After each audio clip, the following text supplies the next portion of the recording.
Most expected question series for semester exams. We are starting with Punjab University 3 years LLB semester exams because इसके PYQs हमें एक बच्चे ने send करे हैं. Thank you to the student who has done that. तो अगर आप भी चाहते हैं कि मैं आपकी यूनिवर्सिटी के सेमेस्टर एग्जाम्स के PYQs को एनालाइज करके आपको इंपॉर्टेंट क्वेश्चंस बताऊं कि कौन से इंपॉर्टेंट हैं और उनके ऊपर डिस्कशन करूं सेमेस्टर एग्जाम्स पे, तो आप हमें क्वेश्चन पेपर्स PYQs जो हैं सेंड कर सकते हैं. चाहे तो आप हमें हमारा पोस्टल एड्रेस लेकर वहाँ पर सेंड करना चाहे तो वहाँ पर कर सकते हैं. और अगर आपके पास ई डॉक्यूमेंट अवेलेबल है, आपके पास डिजी PYQs हैं, तो वो और भी अच्छी बात हो जाएगी. ठीक है ना. तो इसके लिए आप हमारे साथ कनेक्ट कर सकते हैं इंस्टाग्राम पर. मैं IM लॉगरी के नाम से हूँ वहाँ पर. ठीक है ना. तो दिस इज़ अवेलेबल. ठीक है. और अगर पंजाब यूनिवर्सिटी वाले बच्चे चाहते हैं कि किसी और सेमेस्टर का हम करें, तो वो भी आप हमें बता सकते हैं. अगर मेरे पास सेमेस्टर के अवेलेबल हैं, कुछ यूनिवर्सिटीज़ के हैं, तो आप बता सकते हैं कि हाँ हम इंटरेस्टेड हैं, तो आप कर दीजिए. ठीक है. अब यहाँ पर हम क्या करने वाले हैं, जितने भी टॉपिक्स आपके मोस्ट एक्सपेक्टेड रहने वाले हैं स्पेसिफिकली, ठीक है, हम उनको डिस्कस करेंगे. This is a discussion video. ठीक है ना. मैं ऐसे फुरफुर वाला वीडियो नहीं है, थोड़ा टाइम लगेगा, बट हाँ इसके नोट ज़रूर बनाना. एंड इसमें जो भी डाउट्स हैं वो कमेंट्स में आप पूछ सकते हो. जो भी डाउट्स हैं कि आंसर कैसे लिखना है, ये वाले डाउट्स भी आप पूछ सकते हो. मैं ज़रूर इस पे वीडियो करूँगी.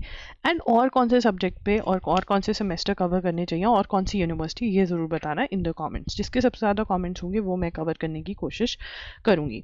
ठीक है. एडमिनिस्ट्रेटिव लॉ जो कि अभी होने वाला है, ऐसा हमें एक बच्चे ने बोला, डेटशीट वगैरह भी भेजी, तो उसी बच्चे के एवज में ये वीडियो हो रहा है. ठीक है. तो देखिए, अगर हम यूनिट 1 देखें तो यूनिट 1 के अंदर जो मेन चीज़ है, जो मेन क्वेश्चन आपका 2026 में एक्सपेक्टेड है, वो है डाइसीज रूल ऑफ लॉ. ठीक है ना. डाइसीज रूल ऑफ लॉ जो है वो एक्सपेक्ट कर सकते हो आपकी, मतलब ऑलमोस्ट एक्सपेक्टेड ही है 99.9% कि ये तो पेपर में आएगा ही आएगा. तो इसको अच्छे से प्रिपेयर करके जाएं. डाइसी रूल ऑफ लॉ में भी जो जुडिशियल डिसीजंस हैं और कॉन्स्टिट्यूशनल प्रोविजंस हैं, मतलब कौन कौन सा आर्टिकल जो है वो डील करता है इसके साथ, वो आपको रहेगा. Constitutional provisions. ठीक है ना. ये आपका आंसर में ये क्वेश्चन सबसे ज़्यादा आ रहा है. ऑब्वियसली डेफिनेशन और ये सब कवर करोगे क्योंकि इंट्रोडक्शन भी तो दोगे अगर क्वेश्चन जो है वो आ रहा है. ठीक है ना. तो डाइसीज रूल ऑफ लॉ बहुत अच्छे से आपको कर जाना है 2026 में. ये सबसे ज़्यादा एक्सपेक्टेड है. उसके बाद जो नेक्स्ट क्वेश्चन आपका इम्पॉर्टेंट है वो है एडमिन लॉ. ये वाला क्वेश्चन, मतलब ये वाला part, admin law, classification of administrative action. ठीक है ना. And plus definition, scope of administrative law and reason for its growth. ये सारा ही बहुत ज़्यादा इंपॉर्टेंट मान के चलो. ठीक है ना. ये बहुत ज़्यादा पेपर में आता है. एडमिन लॉ बहुत ज़्यादा इंपॉर्टेंट है. आप ट्राई करिए कि आप इसी सीक्वेंस में कवर करने की कोशिश करें अपना जो सिलेबस है. ठीक है ना. उसके बाद ड्रॉइट एडमिनिस्ट्रेफ. ठीक है. ये भी बहुत ज़्यादा इसमें से ड्रॉइट एडमिनिस्ट्रेटिव. ठीक है. ये भी बहुत ज़्यादा क्वेश्चन पूछा जाता है. एंड उसके बाद जो चौथा है वो है separation of, principle of separation. ठीक है ना. एडमिन लॉ हमने कर लिया. ठीक है. सेपरेशन ऑफ पावर्स, ये वाला. ठीक है ना. Principle of separation of power. तो मतलब ये भी इंपॉर्टेंट है और ये मैं सिलेबस में से ही मार्क करवा रही हूँ ये आपको, ताकि आपके पास इजी हो जाए. अगर आप चाह रहे हैं तो मैं इसकी आपको ग्रुप, हम एक व्हाट्सएप ग्रुप या फिर हम टेलीग्राम ग्रुप बना सकते हैं. ठीक है ना. और उसका ऊपर मैं आपको इसका PDF शेयर कर दूंगी. अगर ऐसा कुछ चाहिए तो बता देना कमेंट्स में ही, फिर कमेंट्स में ही आपको लिंक भी मिल जाएगा. ठीक है ना. PDF चाहिए तो ग्रुप में ऐड कर लूँगी मैं आपको. अब उसके बाद क्या है, रूल ऑफ लॉ जो है वो लास्ट ईयर ही आया है. ठीक है ना. रूल ऑफ लॉ आपका, एक मिनट, जैसे मैंने कहा था ये डिस्कशन है, तो मई 2025 में ही आपका रूल ऑफ लॉ जो है वो आकर हटा है. ठीक है ना. तो ये एक्सपेक्टेड कम है कि ये मई 2026 में आएगा, बट फिर भी फॉर बैकअप रीजंस आप करके जा सकते हो. एक बेसिक आइडिया, रीडिंग इसकी ज़रूर लेके जाना कि पेपर अगर बहुत डिफिकल्ट आ जाए तो वो रिपीट कर सकते हैं. ठीक है ना. तो ये आपका यूनिट 1 रहेगा. यूनिट 1 में से ये सारे टॉपिक्स जो हैं ये तो आप बहुत अच्छे से करके जाएंगे. ये फर्स्ट 3 तो बहुत ही अच्छे से करके जाएंगे, इतने अच्छे से कि आप इनको लिख कर भी देख सकते हैं. एंड अगर आपको टिप्स एंड ट्रिक्स चाहिए कि क्या आंसर में इंक्लूड करना है क्या नहीं, वो वाले टिप्स एंड ट्रिक्स भी चाहिए, तो आप मुझे कॉमेंट्स में बता सकते हैं. मैं थोड़ा सा डिस्कशन कर सकती हूँ, डिस्कशन वीडियो लेकर आ सकते हैं हम. ठीक है ना. ट्राई करूँगी मैं. उसके बाद आता है यूनिट 2. तो यूनिट 2 के अंदर जो बहुत ज़्यादा इंपॉर्टेंट टॉपिक्स आपके बनते हैं, ठीक है, वो है, मेरी नोटबुक की आवाज़ आएगी क्योंकि मैंने नोट्स बनाए हैं आपके लिए, ठीक है, तो थोड़ी मेहनत तो करनी पड़ती है, थोड़ी क्या बहुत ही हो गई, ठीक है। अब इसमें मैं मार्क कर रही हूँ control mechanism of administrative rule making, ठीक है ना, सॉरी फॉर द बर्प। इसके अंदर आपको क्लासिफिकेशन बहुत ज़्यादा पूछी गई है, ठीक है ना, एडमिनिस्ट्रेटिव रूल मेकिंग की क्लासिफिकेशन के ऊपर क्वेश्चन बहुत ज़्यादा आया है, क्लासिफिकेशन, ठीक है। एक मिनट, अभी मैं ये वाला पार्ट लिख लेती हूँ, control mechanism of administrative rule making, ठीक है ना। इसमें सबसे ज़्यादा पूछा जाता है क्लासिफिकेशन, ठीक है, क्लासिफिकेशन फेवरेट क्वेश्चन रहा है, हाँ, classification, what are the control mechanism in rule making, explain, ठीक है ना, इसका मीनिंग, ये होता क्या है, ये सबसे ज़्यादा पूछा जाता है। फिर उसके बाद control mechanism in detail, classification, control mechanism, यही है सबसे ज़्यादा, ठीक है ना।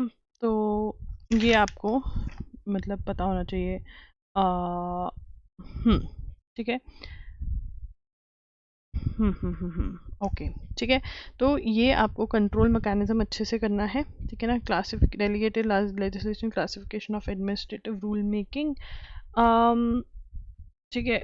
इसमें उसके बाद क्लासिफिकेशन के बाद जो नेक्स्ट क्वेश्चन बहुत इंपॉर्टेंट है वो है एडमिनिस्ट्रेटिव डिस्क्रिशन, ठीक है ना, एडमिनिस्ट्रेटिव डिस्क्रिशन पूरा ही ये पार्ट जो है आपको अच्छे से करना चाहिए। मैं यहाँ पे हाईलाइट कर देती हूँ, ये meaning and control at the stage of delegation, discretion and exercise of discretion, ठीक है। और यहाँ पर जो एक और चीज़ आपको पढ़ लेनी चाहिए, to be on the safer side, ठीक है ना, कि अगर पेपर मान लो बहुत ही वो आ गया, ये दो टॉपिक्स तो आपने अच्छे से करने हैं, तो सेफ साइड वाले टॉपिक्स जो आपके बनेंगे वो बनेंगे meaning of delegated legislation, meaning of delegated legislation, ठीक है ना, and constitutionality of delegated legislation. तो इसको मैं पर्पल में हाईलाइट कर रही हूँ कि अगर टाइम मिले तो ये कर जाना, ठीक है ना, मीनिंग तो कर ही जाना क्योंकि मीनिंग बहुत बार शॉर्ट में भी पूछा हुआ है। ऐसे ही अगर शॉर्ट आंसर बताऊँ ना आपको, ये difference between constitutional law and administrative law जो है ना, ये शॉर्ट में पूछा गया है, ठीक है ना। तो अब यहाँ पर पर्पल से मार्किंग करेंगे कि डेलीगेटेड लेजिस्लेशन का मीनिंग, ठीक है ना, and constitutionality of delegated legislation अगर टाइम मिले। येलो वाले जो हैं जो मैंने हाईलाइट करें, ये तो अच्छे से करने ही करने हैं। तो यूनिट 2 का जो मेन पार्ट बनेगा जो बहुत ही ज़्यादा इंपॉर्टेंट है वो है ये दो topics, these are very very important, ये तो आपने अच्छे से रट लेने हैं, ठीक है ना, ओके, ये इंपॉर्टेंट है, ये मोस्ट एक्सपेक्टेड टॉपिक्स में रहेंगे। उसके बाद आता है आपका यूनिट 3, ठीक है, उसके बाद आता है यूनिट 3, ठीक है। यूनिट 3 जो भी आपके डाउट्स होंगे ना वो ज़रूर पूछ लेना मेरे से। डेलीगेटेड लेजिस्लेशन, ये यूनिट 2 है, मैंने 3 लिखा हुआ है ये यूनिट, ओके, ठीक है, यूनिट 3।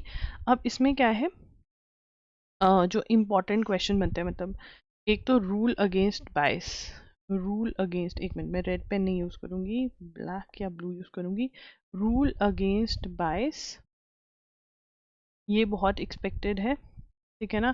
फिर उसके बाद प्रिंसिपल्स ऑफ नेचुरल जस्टिस जितने हैं वो अच्छे से, ऑडियल जो ऑडियल टर्म पैटर्न है वो सबसे ज़्यादा इंपॉर्टेंट है, प्रिंसिपल ऑफ नेचुरल जस्टिस, ठीक है ना। और प्रिंसिपल ऑफ नेचुरल जस्टिस में तो मीनिंग वगैरह तो जो है ही है, जो भी सारा इंट्रो वगैरह वो तो है ही है। Case laws in which natural justice not followed, case laws in which natural justice not followed, ठीक है ना, नेचुरल जस्टिस नहीं फॉलो किया गया है। एंड सर्कमस्टांसेस, जहाँ पे circumstances in which natural justice not included, ठीक है ना, मतलब एग्जेम्प्टेड है नहीं इंक्लूडेड है, ये दो आपको स्पेसिफिकली इसमें टॉपिक्स कवर करने हैं। तो यहाँ पे मतलब आप क्या क्या कवर करेंगे जो इम्पोर्टेंट है, एक तो rule against bias, that is principles of natural justice में आ गया, ठीक है ना। एंड इसके अंदर exclusions of principle of natural justice बहुत ज़्यादा ज़रूरी है, जो मैंने यहाँ पर भी आपको मेंशन कर दिए हैं, ठीक है ना। रूल अगेंस्ट बायस हो गया, ठीक है, प्रिंसिपल ऑफ नेचुरल जस्टिस की रीडिंग, ठीक है, ये इंपॉर्टेंट है। और अगर पोस्ट डिसीजनल हियरिंग भी कर लोगे, मतलब जब पेपर बहुत ही डिफिकल्ट आ रहा है तो अब उसमें दिया हुआ है, नहीं तो शॉर्ट का ये क्वेश्चन बनता है, तो शॉर्ट के फॉर्म में आप रीड करके जा सकते हो कि इतना आता हो कि एक पेज आप भर सको, ठीक है। उसके बाद जो नेक्स्ट इम्पॉर्टेंट टॉपिक आपका आ जाता है वो आ जाता है कंट्रोल ओवर पब्लिक कॉर्पोरेशन, ठीक है ना। Controls over statutory public corporation, ये आपका थर्ड पॉइंट बनेगा, controls over statutory public corporation, ठीक है। मतलब अगर आपको इतना भी नहीं पढ़ना है, कोई बच्चा है वो कह रहा है मैं रिस्क लेने को तैयार हूँ, मुझे बस एक एक दो दो क्वेश्चंस करके जाने हैं, तो वो भी आप बता देना, वो भी ले आऊँगी, क्योंकि कुछ बच्चे ऐसे होते हैं, ठीक है। और फिर ये थर्ड रहेगा पॉइंट आपका। एंड फिर उसके बाद फिर आप जो सेफ साइड अगर रहना चाहते हो, मतलब अगर आप कह रहे हो कि हाँ मुझे एक्स्ट्रा पढ़ना है, ठीक है ना, तो आप पढ़ो, ये एक्स्ट्रा में मार्क कर देती हूँ मैं, ठीक है ना। तो फिर आप पोस्ट डिसीजनल हियरिंग, इसके case laws, post decisional hearing, ठीक है ना, जिसमें कि केस लॉज इसके बहुत ज़रूरी हैं, ठीक है ना। और शॉर्ट के लिए ऑबर्ड्समैन कर लेना, ऑबर्ड्समैन लॉन्ग में भी आ जाता है, ठीक है ना। और क्योंकि ऑडियल पैटर्न जो है वो बहुत ही ज़रूरी है, बट वो 2026 में 2025 में आया हुआ है, तो इसकी रीडिंग मार जाना शॉर्ट के लिए भी, और वैसे भी अगर कोई तुम्हारे साथ खेल खेलने लग जाए तो इसलिए, ठीक है ना। तो ये आपका रहने वाला है, मतलब ये सारे क्वेश्चंस एक्सपेक्टेड रहेंगे जो ब्लू के अंदर हैं, द वेरी वेरी इंपॉर्टेंट। उसके बाद आता है, मैं इसमें मतलब पर्पल वाले मार्क कर देती हूँ, एक तो पोस्ट डिसीजनल हियरिंग अगर करके जा सको, ऑबर्ड्समैन करके जा सको, ठीक है ना, ये सारा, ठीक है। और उसके बाद फिर बस इतना ही, ठीक है ना। कंट्रोल ओवर, ये तो आपका मेन ही है, करके ही जाना है आपको। इसका एक यूनिट 4 का अब लेंगे हम कि क्या करना चाहिए यूनिट 4 के अंदर, ठीक है। यूनिट 4 में जो आपका रहने वाला है, ठीक है, यूनिट 4 में जो आपका रहेगा वो रहेगा जुडिशियल रिव्यू, ठीक है, जुडिशियल रिव्यू का सारा ही, मतलब जुडिशियल रिव्यू के अंदर मोड्स क्या हैं, प्रिंसिपल्स क्या हैं, ठीक है, फिर उसके बाद ग्राउंड्स क्या हैं, ठीक है। और अगर रिट्स भी पढ़ लोगे तो बढ़िया रहेगा इसके अंदर, बट हाँ इतना तो पढ़ना ही है, ठीक है। उसके बाद आपका आता है liability of administration, liability of administration in tort and contract, ठीक है। मतलब मैं हाईलाइट कर देती हूँ यहाँ पर, एक तो आपने करना है ये जुडिशियल रिव्यू, ये वाला judicial review of administrative action, principles grounds modes, writs कर लोगे तो बहुत ही रहेगा। इसको रीडिंग कर लेना, ठीक है ना, यहाँ पर जो मैं रीडिंग के लिए मार्क कर रही हूँ, जुडिशियल रिव्यू रीड कर लेना, क्योंकि कभी कभी क्या होता है एक पार्ट ऑफ क्वेश्चन यहाँ से बन जाए तो आप लिख कर सकते हो अगर आपको पढ़ा हुआ है, ठीक है। ये सारे जो है ना, doctrine of proportionality, doctrine of public accountability, ये शॉर्ट में बहुत ज़्यादा पूछे जाते हैं, तो इतना पढ़ लेना कि शॉर्ट आंसर बना पाओ, ठीक है। उसके बाद liability of administration in tort and contract, ठीक है, ये पढ़ना ज़रूरी है। फंडामेंटल राइट्स वाला वायलेशन आया हुआ है 2025 में, तो 26 में कम एक्सपेक्टेड है, फिर भी रीडिंग देखने जा जाते हो तो liability of state in the case of violation of F Rs, ये आपका रहेगा to be on the safe side, ठीक है ना। ये सेफ साइड वाला रहेगा कि अगर आपको ये है कि भाई मेरा तो पेपर 100% क्लियर होना चाहिए, कुछ भी ऐसा नहीं होना चाहिए, तो सेफ साइड के लिए आप ये वाला टॉपिक जो है वो पढ़कर जा सकते हो, ठीक है। अगर आप चाह रहे हो कि शॉर्ट के ऊपर भी मैं वीडियो लेकर आऊँ कि जिसमें शॉर्ट क्वेश्चंस पे पूरा एनालिसिस हो, या फिर और कोई यूनिवर्सिटी और कोई सेमेस्टर और कोई एग्ज़ाम हो जिसका पीवाईक्यू अगर आपके पास हो, पीवाईक्यूज़ अगर मतलब ज़्यादा से ज़्यादा पीवाईक्यूज़ अवेलेबल हो रिसेंट वाले, तो बहुत ही बढ़िया है। उसके लिए आप हमें कॉमेंट्स में बता सकते हैं, इंस्टाग्राम पर कनेक्ट कर सकते हैं, ये वीडियो कैसा लगा। मैंने बहुत मेहनत करी है इस वीडियो पे, कमेंट्स में ज़रूर तारीफ़ करना, ठीक है ना। एंड अपने फ्रेंड्स के साथ ज़रूर शेयर करना, जिसके जो भी आपके स्टडी पार्टनर है, ठीक है ना। एंड यस, जो भी कोई डाउट्स हैं वो कमेंट्स में आप पूछ सकते हो। कोई क्वेश्चन का आपको आंसर नहीं पता चल रहा है जो आप चाह रहे हो कि इस पर्टिकुलर का तो स्पेशली आप डिस्कस कर दो यूट्यूब पर, तो कमेंट्स में बता सकते हो। एंड व्हाट्सएप ग्रुप टेलीग्राम का बता देना क्या बनाना है, मैं बनाकर लिंक शेयर कर दूँगी और ये वाला PDF भी आपके साथ शेयर कर दूँगी, ठीक है। Thank you for watching, all the very best.